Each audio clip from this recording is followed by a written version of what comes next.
What is going on, y'all? Welcome to the Thai Life channel. My name is Min Thai, and in this video I want to show you how to do this simple set that you can do on your client. All I did was apply a beautiful nude color on my client's nail as a base. We're gonna add the Frenchies around the nails, and we're gonna end it with some beautiful rhinestone around the Frenchies. That sounds super easy, right? No, honey, nothing is easy when it comes to doing nail. You might be doing an easy set over and over again, but that does not make the set easy because you are dealing with different type of clientele.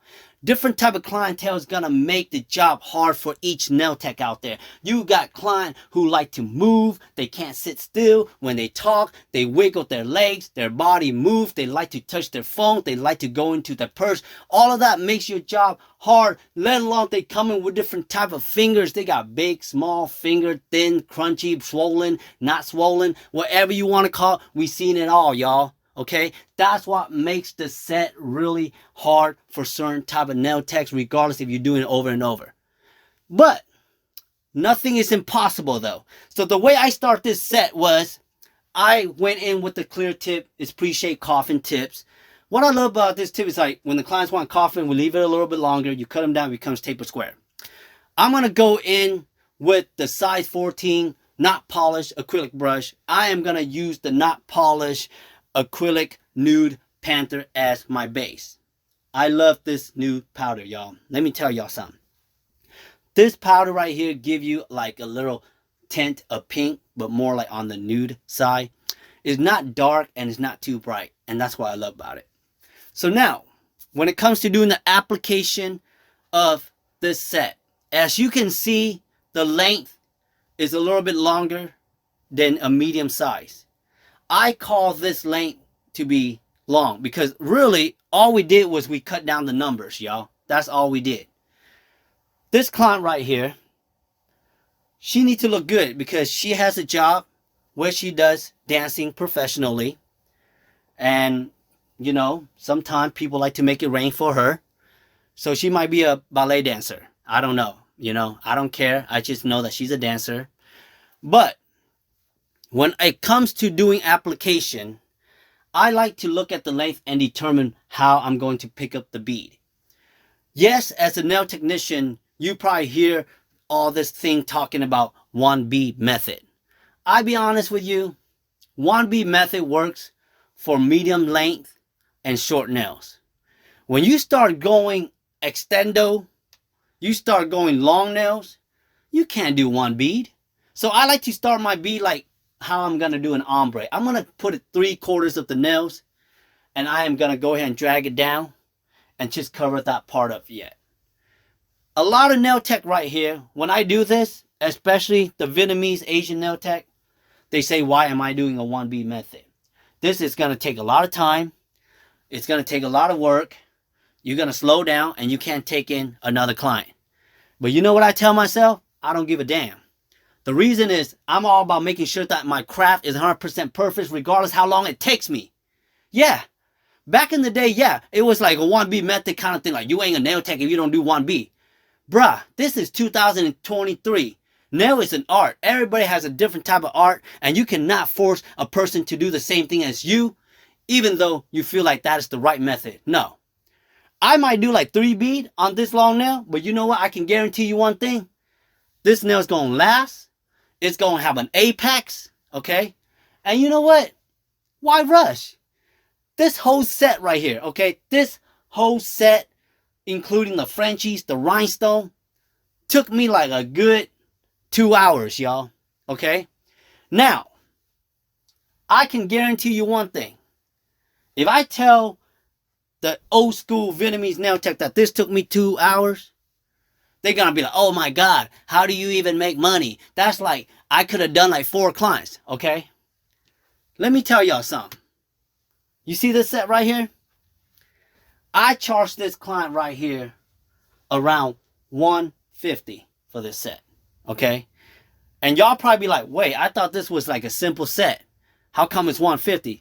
Well, y'all got to hold up because y'all got to wait until the end of the video so y'all know what the result looks like. The time that I put in it was a lot, okay? But it took me 2 hours to make one $250, not including the tips that she gave me, right? If you were a nail tech doing a set, and you say you can do a set within 45 minutes, and you're charging around $50, okay? I'm going to say you charge $50 for that set. And that's high, because I know some salon out there are still charging like $45. If you charge $50, it took you 45 minutes. Okay, y'all got to bear with me. In 2 hours, you can still only do 2 clients. In 2 hours, you barely make $100. When I spent 2 hours on this set, I made $150. You feel me what I'm saying, y'all? So you cannot rush an artist to do the same thing as you just because you charge a low price and you have to go fast. I ain't like that, yo. I'm that kind of nail tech where I will set a high price, but I will make sure every single penny that you spend is worth the money. Because I want to get you the best of everything. The best product line, not polish, Gotti, Young Nails, you name it, I got it. Okay? I want to give them the service where they feel like they can be open with me. I want to give them that service where they can just come to me and say, hey, we're friends, we're not just client. Now, if you as a nail tech able to reach that goal with your clients where you call each other friends, you know you did something damn well for yourself. Because that friend of yours right there is gonna be better than your family. For real. I was like on the one of the reels, and I heard this saying. They say that your client is going to be your friends faster than your friends even gonna support you, y'all. For real. I don't even know if I say that shit right. But my point is, you get my point. Okay? So what I'm trying to tell y'all is, don't feel bad if y'all like going slow. Y'all do like 10 bead application. Don't feel bad, y'all. As long as the way you finish the service and the client satisfied, then you're good. Okay? So as I'm finishing up this application, and I know I'm supposed to talk about how you apply now, but y'all can see when it comes to applying application, it's all about the ratios, how much you want to pick up. But you got to pick up a good monomer. You have to buy a good monomer. A good monomer is going to make your job so much easier when it comes to acrylic application. The fact is that there's a lot of monomers out there that are MMA, and I do not use MMA, okay? I'm just going to put it out there. I don't use MMA, but most of the MMA product is cheap, but the problem with that it dries too fast. The good product like EMA, it takes more time to dry, so that gives you a chance to really put your acrylic together nicely. For real.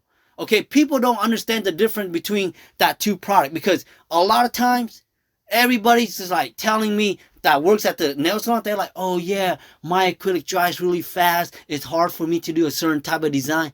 That's because you're using the MMA shit. All right.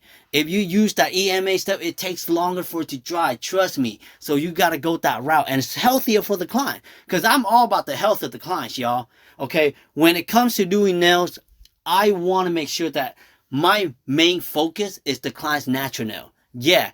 I think nail tech need to get that across your head. Okay. When it comes to doing nail, the first thing you have to put as a priority is the client's natural nail.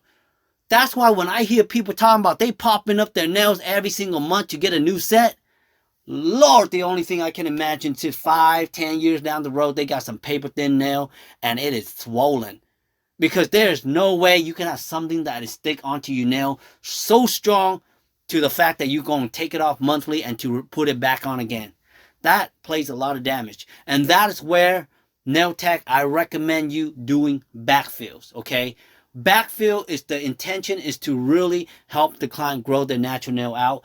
The goal is like, it doesn't matter what length the clients get. I always tell the client, if this is the length that you want, let's try to get your nail to grow out that long. Okay. But I don't blame some of the nail tech out there too. The reason is there's a lot of clients out there. They just like the new set, especially the newer generation. They just constantly just, I want a set on. I pop it up. I put a new set on. Back in the day, it's more like, hey, I just want to keep getting filled. But back in the day was different too. Because back in the day, people get filled is because it's cheaper than a full set. Okay? Now, a fill can cost as much as a full set, y'all. I'm just going to place it out there like that, because sometimes a fill is a lot of work. And y'all be surprised that sometimes a full set is actually easier than a fill, because a fill is all about cleaning up and shaving stuff down. And we can talk about that on the next video, but I'm just letting you know that's a lot of things. But as you can see, once I apply the acrylic on, I'm just going to shape it up. But you don't really have to shape too much. As you can see, it's already pre-shaped. But you still have to touch it up around the area, the corners of the cuticles, okay? You don't want to make sure that you leave the acrylic thick. I always flush down the cuticle and the acrylic all the way down to the cuticle so that it prevents from lifting. A lot of clients or even beginners nail tech always ask me, like, why do we need to flush the cuticle down so much? That's because that it to prevent from the new growth of the nail, and then when the client runs their hand through the hair, it catch on the nails and it pulls the nails out. You want to make sure it's a nice surface sealing so that you won't have any gap. The goal is not to have any gap, guys. And if you guys prep right, you definitely won't have any problem with lifting. The preparation of the nail is probably one of the most important thing when it comes to doing nails. I can't even elaborate how important it is. So sometimes I take a little bit longer on the preparation, and again, it just depends on the nails. Sometimes you have clients just have more difficulty, like especially cleaning around the cuticles.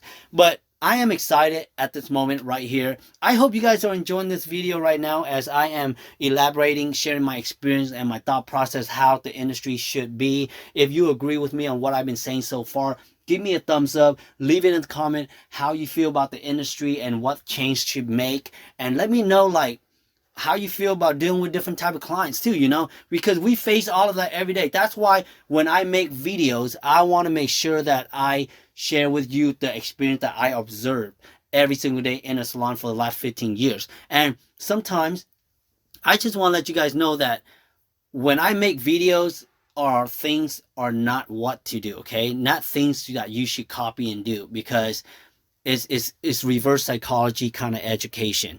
But at this moment right here, yo, I am buffing till, you know, it's funny, when it comes to the buffing area, that's the best area that nail tech kind of take a deep breath, and like we just be like, oh man, thank God all of that over, I am ready for the design. Isn't it crazy how like each process, when you guys are doing nails, you guys like have this muscle where you guys can relax, or like when it comes to like the application, you guys are more quiet, you know, and then when it comes to filing, we talk a little bit more, and then when it comes to the electric file, we focus more, and then during the buffing, now we start talking, because this is the easy part. And then after they wash their hand, you know what's next, we're gonna do the design. And when it comes to the design, that's where we get really intense, y'all. When it comes to doing design, all lights are shut down, all eyes are focused on the design. Yup, don't talk to your nail tech unless your nail tech is talking to you. Yes, that's how it works during the design. At this moment right here, we are planning, we are strategizing, we are thinking very hard. This moment right here is when nail tech do the most thinking throughout the day. Trust me, that's why it's stressed out. It's like they don't want you to bother them, and don't stress them out doing a design, okay? Especially if the client are changing the design in the middle. Oh Lord, sometimes we keep our tongue shut, we keep our mouth shut, but inside we be like, damn, you wasting my damn time. It doesn't help when you got another client's waiting for you, you know what I mean? Even though you set that 2-hour appointment, sometimes you never know when you're gonna be late or running late. Anyways, so I'm gonna start this Frenchies. So this liner right here is by Honey Nails Secret. She's a badass nail tech and very motivated, always, you know, teaching. But I got these liners, so I'm going to go in with the Frenchies, y'all. So there's different way to do Frenchies, right? This way is the liner way. Like when I say the liner way is where you use the liner, I like to draw my smile. And the more you do the Frenchies, you're going to get used to just doing that smile, okay? And you have way to fix it by using the liner. And what I like about this liner is that I only need to go in with one coat of the white and I should be good. When you use like regular polish like white, sometimes the white saturate and there will be like certain areas that are lighter and darker.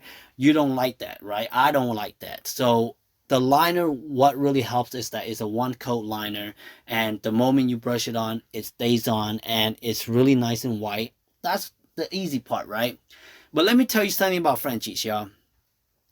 Back in the day, the Frenchies, yeah, it might sound like super easy because you put the white tip on or you can just use acetone to clean it. But Frenchies are really hard when it comes to gel. Gel polish, you cannot use acetone and wipe off to make a French due to the fact that it will give you like a faded line. You want the line of the smile of the French to be really nice and sharp. You have to draw it in.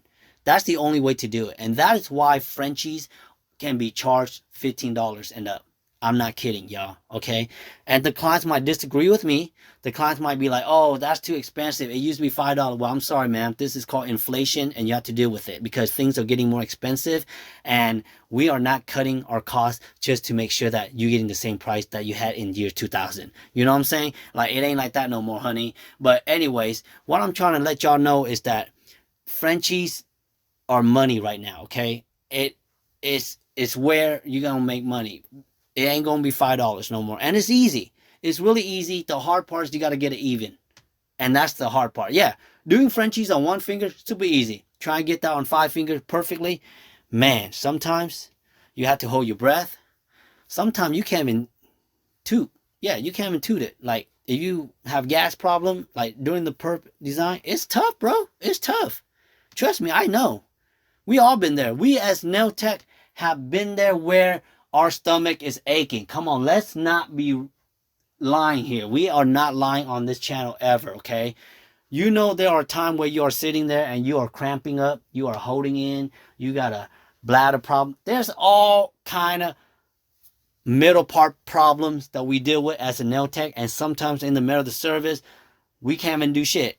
We can't do shit. I'm sorry, y'all. This is me really keeping it 100% with y'all, okay? So now I'm going to go in with the rhinestone, y'all, okay? So look, I already put the top coat on. Because the thing is, the rhinestone, I don't like to put the top coat over the rhinestone. Back in the day, when you are doing regular polish, you put the top coat over the rhinestone to keep that rhinestone holding it in. Nowadays, they got the rhinestone glue and everything, and you want to make sure every single piece of that rhinestone look bling out, okay? But let me tell y'all something about putting on these rhinestones. Remember what in the beginning when I told y'all we are doing a simple set? This is not simple, y'all. You know how long it is to put on rhinestone? Okay. I don't know why every time when clients come in, show me pictures of rhinestones, they always think, oh, it's easy because the rhinestone's not real diamond and it's cheap. It's not that expensive. It's not even about the price, y'all. I don't even care about the rhinestone. You can give me your $1 tree, whatever rhinestone you have, but I am charging you for the service putting the rhinestone on. Putting on rhinestone is probably the hardest time consuming thing because you know why? The moment your ass start moving your hand, the rhinestone shift to a different level. Yep. Do you want your rhinestone to be straight or you want your rhinestone to crooked? And that's where it's challenging, y'all. And what's challenging is that those rhinestones can be tiny and our eyes has to be like grinching down to pick up a rhinestone and readjusting like these little tiny little. It's a lot of work, y'all. Okay? So if y'all ever thinking like, oh, rhinestone should be cheap because it's cheap, we ain't charging you for the rhinestone, boo. Just want to let you know that. We charging you for the labor of putting them rhinestone on, okay? And we ain't even charging you for the glue of the rhinestone. I just charging you for putting the rhinestone on. Because these rhinestone right here, trust me, bro. They ain't that easy trying to put it on, okay? It's going to take at least 30 minutes. And if I'm charging you $8 for 30 minutes, that is below minimum wage, boo. So don't complain with me, okay? You know me. I can get pretty ratchet if I want to. But not in this video, okay? So anyways, I'm excited. The rhinestone is on. And you know what? Putting rhinestone on each one of the Frenchie is actually pretty intense. Because to do on every finger, come on. But at the end, yo, we did it. The client was really loving it, you know. And this client right here, she's ready to go dancing. She says she got a couple clients tonight. And again, I don't know what kind of dancing she's doing. But kudos to her. Hopefully, you know, they make it rain for her. But, you know, she looked like she's a ballerina, guys. Or she might do tap dance. But I don't know what kind of dancing that. But they be throwing, making it rain on her. And I don't even know what it means by making it rain. Like, why would you want to be dancing in the rain? But anyways, this is how it looks like, y'all. Look at that. You know, I got the rhinestone on. And it looks simple, but it's a very nice set. I hope you guys learned something by watching this video. I thank you so much for watching. And if you guys like this, make sure to share, like, and subscribe. I will definitely see you on my